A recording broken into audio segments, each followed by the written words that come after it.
Um, this is gonna be my last video for the night. Um, like I'm gonna try not to be so paranoid all the time. I don't just be like a conspiracy theory channel. You're like, this thing is a Raven fucking loon. They coming for me. They coming for you, la la. The cats know. The dogs know. They all know. The witches, the werewolves, and the vampires. That's not funny. It's you don't know that's the line from True Blood. It's Alfre Woodard and my homie, my big homie. I can't never remember his Harlan Ellis. Harlan Ellis. He played Lafayette on True Blood. His mom is a crazy woman. Alfre Woodard. Oh my god, I love that. Actually, I don't. I hate True Blood. It was just so disgusting. I think it's still online. I gotta look it up on. I don't feel like looking that shit up online, but anyway, she was like schizophrenic or something, and he was finding out that he was, a mystic spiritual person, a brujo, and he met a, um, a,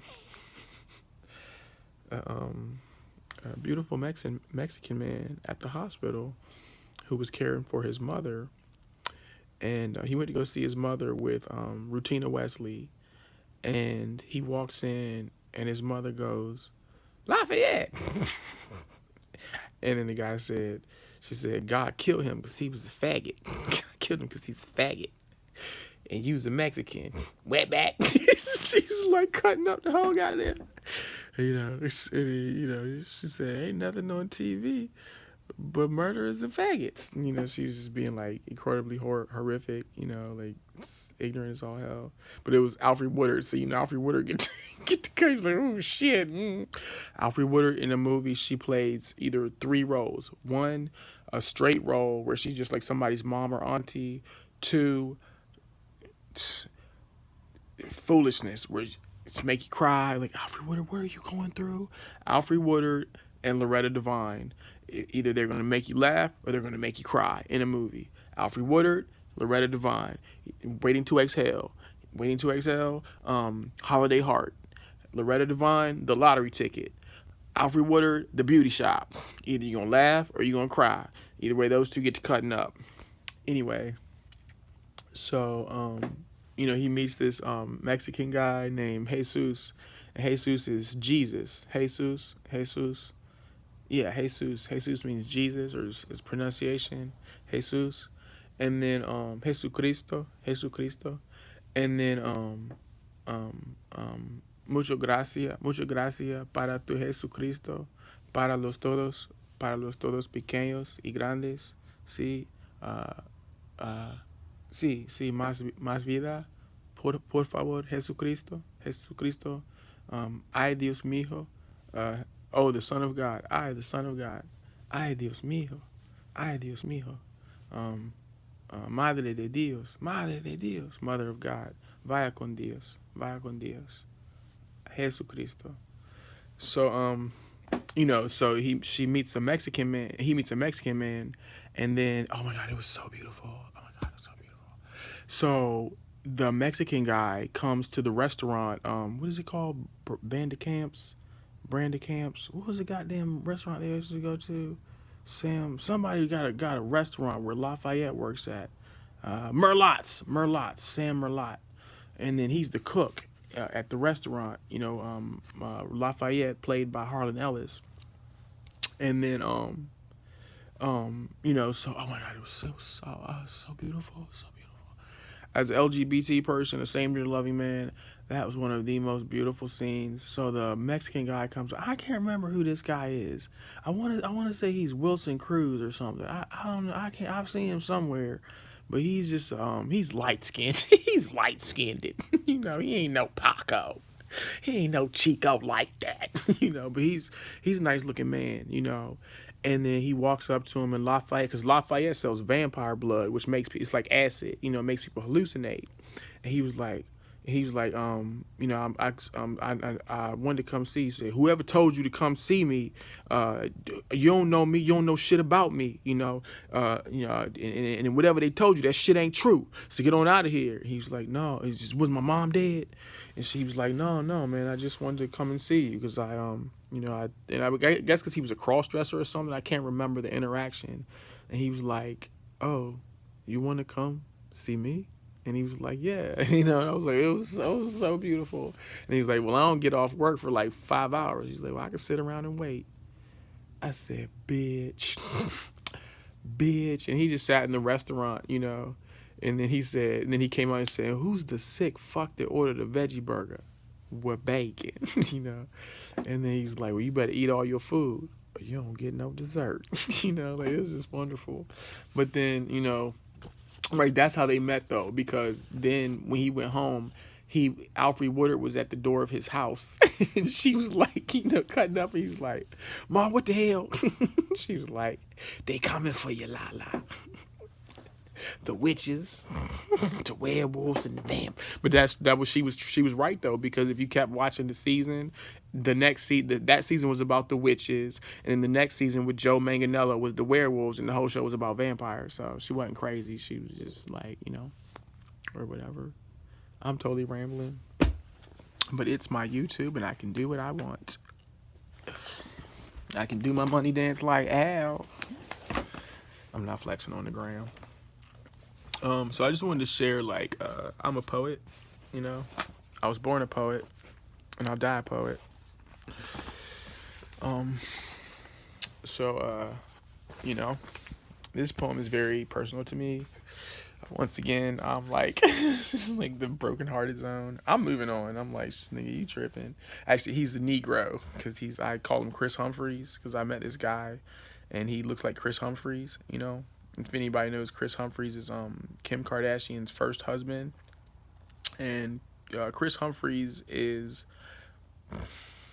an African American, so he says, but he is. He's his dad is cinnamon colored, green, brown, hazel eyed, African American Negro man, and his mother's a white woman, and Chris Humphries is this big 7 foot tall Frankenstein looking beautiful man, and he doesn't really look like a black man that I would say, kind of like my grandfather, but he says, I'm a black man.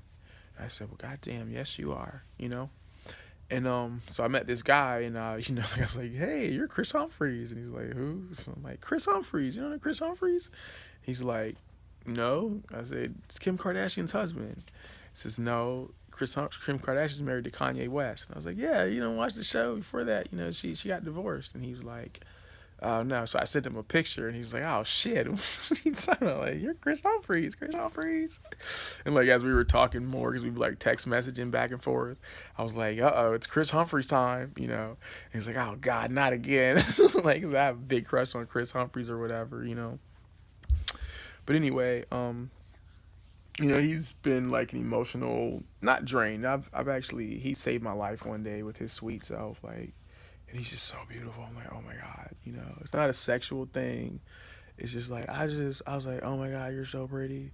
And when we met, he was just like, hey, how you doing? Hey, I don't know what. But I was just like, ooh, shit, And he just doesn't have a good personality, but I don't know. I need to stop doing this shit. Like, I don't know, something's wrong with me. So, like, I met a guy on Tinder, and I just had a situation. I was, dating this guy. We were talking or whatever, and poor thing. Like, I don't know. It just don't never really work out for me, So but he, like, I guess you would say, like, put a move on my heart, like the Tamia song.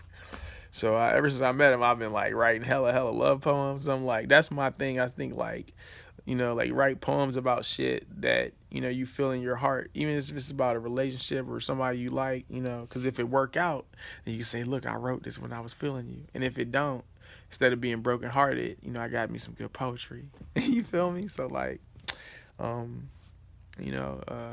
want to share my poetry with you. Okay. It's really personal, and this is a really beautiful poem. So um, I think we have the same problem, and it's that we both know we are much too fast to let each other go, too eager to leave and too slow to trust in a moment made pure, a moment made of so much more and so much true and so much pure, signed by the sun kissing the horizon of the Lake Superior shore, where the lady arises and glorifies the eyes of all who welcome her still, steady, calm waters, her waves a cure for the disorder of the heart that has always been a part of the sorrow I own and the low self-esteem I possess, a possession I keep close to my heart, as familiar and personal to me as my art. At times, it seems to be all that I see, and not who I want to be or what I am. Still, so true a truth that I'm often fooled, but I won't be a fool forever, 'cause I will be a fool to depend on you to know, like, or possibly even grow to love me as I am, dark of skin and light in spirit, life and love in my words to those who hear it. I'm soft and tough, yet never enough. Way too much, so fashion and fly, constantly seeking to remove vanity from my eyes.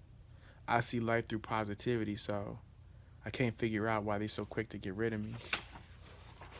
I'm here for you and the things that you do, ever so charming and without a clue. I'm needy, free, honest and sad, ice cold as hell and shouty bad.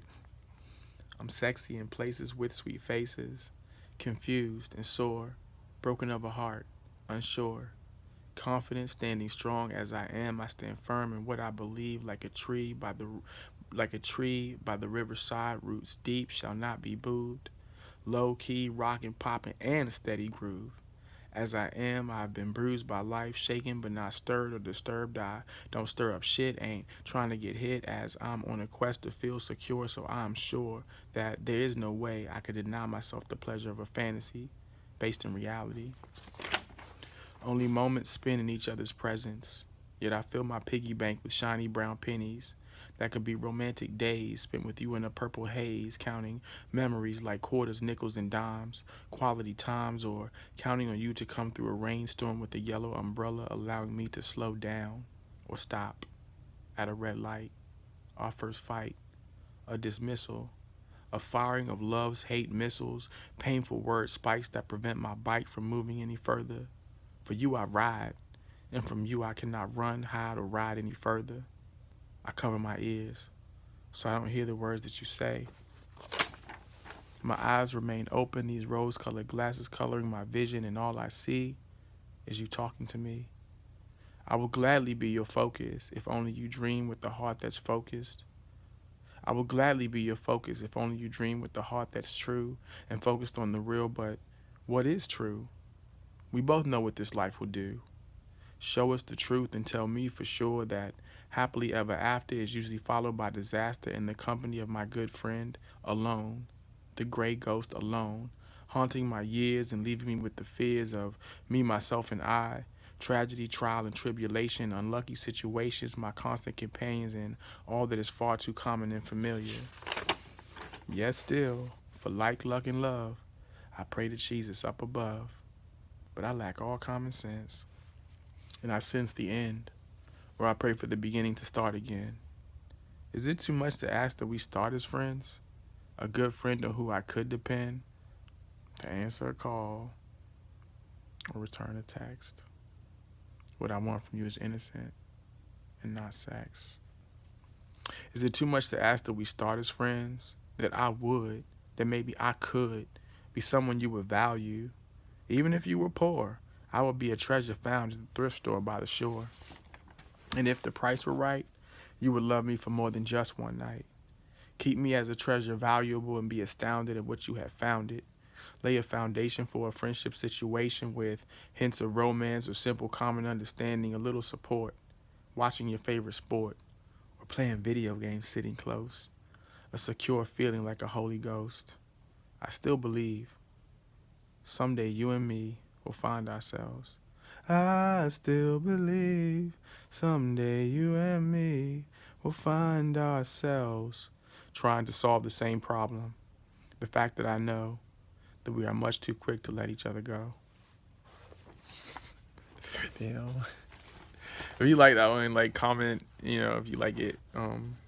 It's like really personal. I love that poem, but I wrote that because this guy's just that sweet, man. Like I ain't never really wrote no poetry like that for no dude, for real, But he like, woo, shit, I have one more I want to read. Actually, I want to read the spooky one. I want to read you this spooky shit I wrote. This one to fuck you up. So we're going to do romance, and then we're going to do, because I don't want to do a bunch of love poetry. No, you can't do that. I got some real shit. I'm going to hit y'all with some hot fire, too. Not another video, though, because it's already 20 minutes, and I didn't chewed y'all ear off. But, I don't know if I want to see if I actually get some Facebook. I don't like the word fans with social media because I'm not Beyonce or Janet Jackson or I feel like if you got a fan club, you got to do something to have fans.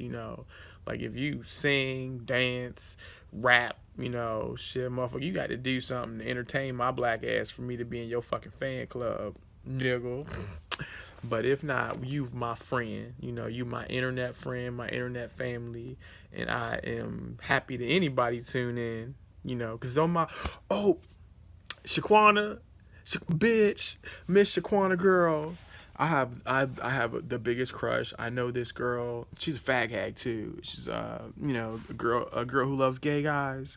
I met this beautiful biracial girl. God damn it, this little poofy haired black girl, she is so pretty. Oh, she is fierce. She's a mess. And she used to drive my black ass crazy. She come to work acting all foolish. But she had to come see me though, because I work in the fitting room. And here she come creeping over to me. I be like, and we was friends on Facebook and we talk, but I always get so frustrated, messaging people because I be thinking I'm bothering people and stuff, or like, like most people on my Facebook is somebody that I know or whatever, so I don't know, people is just real funny. Like, stop being funny with social media. Like, I'm from the 90s, and I'm going to tell you how I was back in the 90s. Bitch, back in the 90s, girl, we'd been in them AOL chat rooms cutting up. Like, ASL, age, sex, location. Nigga, where you at? Shit's a rave this weekend. Come get some weed. Like, I don't know why people so stingy talking on instant. It's just like, chat. But in the AOL chat room days, back when America was first online, oh, baby, let me tell you. Shit, you meet everybody and their grandmama in the chat room. They be so the chat rooms. I don't know where I don't know. See, there's two things that people that fucked up with the internet is the chat rooms and the MySpace. Nigga, MySpace was the bomb. You remember MySpace? I don't know what's up with this sedity ass Instagram, and they didn't fuck Facebook up right now. But I tell you, I swear for God, I missed the hell out of them. And them AOL chat rooms was hilarious, bitch. You talk to every goddamn say, hey, what you doing? Nothing. He just said he ain't doing nothing. What you doing? Nothing. Hey, girl. You just be hollering at people. You really, it might be a rave or some shit, but it'd be like a chat room, like, Teletubbies and shit, and gay guys, and like fucking big booty hoes, scrippers, you know what I'm saying? Like, they don't have them no more, the chat rooms, they was dope. But anyway, read this poem. It's kind of weird and spooky, so, Brujo, dibujo en el negro cuaderno con el lápiz del espejismos de las aranas. A sinner's prayer. Ooh, Dante. Is that the cute guy? Is that the chunky guy? Ah, Tinder's popping. Sorry. Brujo, dibujo en el negro cuaderno con el lápiz del espejismos de las aranas. A sinner's prayer, an albino's nightmare, and other things to whiten your hair. Hereticisms and the schisms left by anachronisms and phantoms of a bygone era. In days gone by, nights spent high on night terrors under a full moon. A beautiful life gone too soon. A fortnight of sleeplessness, and my only weakness is brought on by complacency. Docile, unproductive zombies seeking me consistently, causing me irregularly PTSD and a steady, uneasy heart to beat. With fears hot as desert heat and swirling sandstorms of nightmare locusts, unfocused, digital hocus pocus, heresy today and gone tomorrow. the dearly departed in constant sorrow, a short-lived life than a soul to borrow. Begging still, I question what is real, a harsh true desire, my sisters and I burning on fire. And with fears, my friend, I'm gone with the wind, to a land of pretend, an Avalon's mist, a handful of sand within my fist. Fistful of tears, a teacher of fears, the mystic of years, and as days go by, I wonder why the world is burning down all around me and you. I look to the sky for a clue on what's true and how to survive, and thus I strive to keep the peace, all the while staring into the eyes of the beast. Tiny luxury. What is it? Tiny luxury. Tiny luxury. Tiny luxury. Oh, that's the TV show about the tiny houses. I'm so silly. I have one more. I don't read my hip hop shit because no love for. Where's my hip hop shit? All right, I'm gonna go ahead and read this one. I'll read this one. That's not that one. Let me see. Hold on. Where's my main? Okay, here we go. This my hip hop shit. This my hip hop shit. So I'm about to come out the closet as a freestyle artist. You know, I don't know how to rhyme to a beat, but let me know if y'all want to hear me on SoundCloud or if you want to hear a mixtape or whatever. So I got a pocket full of piranhas. I'm hot like a sauna. They don't want it with Hove. I'm smoking like a stove, chilling in the Pirates Cove. And got the voodoo dolls spray painting the walls in alls, y'alls, hustlers. I got the marijuana, but apart from this retail greed, it's all I need is that weed. And shall I proceed? Yes, indeed. I'm blazing blunts at high noon and bumping MF Doom. I'm off the planet blunt and I ain't coming down soon. I got a click that'll rearrange your whole set. And got a pair that I ain't even rock chat. Do I to you look like a lame who ain't a bad dude with a mean shoe game? I keep a pink stun gun and the spray of haters raid. I make them roaches disperse and I'm the worst at smoking on them roaches in La Noche. See por la mañana, y poor baby mamas and militant dads. Niggas living bad cause the Zulu Gestapo a killer man Jaro in a la Montana. They try to contain you and take away your freedom. I say bless them cause I know we doesn't need them. The ills we must defeat them. Our kids we need to feed them. And teach your children wisdom. Reality today. Still they trying to steal tomorrow with fear and tears and fields of sorrow. 365 days, 365 ways to kill Bill. With bills, and waste time along with my mind with intents to peel back wig caps, dirty pig, corrupt cops, lethal like crack rocks, not soldiers who are pledged to serve and protect. So protect your neck in the name of Wu-Tang. Consistently protect your neck from soul-sucking vampires. This villainous lion empire playing trump cards and playing very hard and trying very hard to disrespect and disregard my squad because this is what they've been missing. The Zulu Inquisition on brown native soil, indigenous blood boils over every share crop of corporate cash. Got beautiful brown women steady shaking their ass, designer kicks on the feet. Oh shit. To hip-hop beats, designer kicks on the feet with aspirations to live well, to excel and eternally live well. Sorry. So yeah, that's my hip-hop or whatever. So I'm gonna go ahead and go to bed now, take it down for the night. And I just hope you guys like my YouTube. And it's cool, Deuces.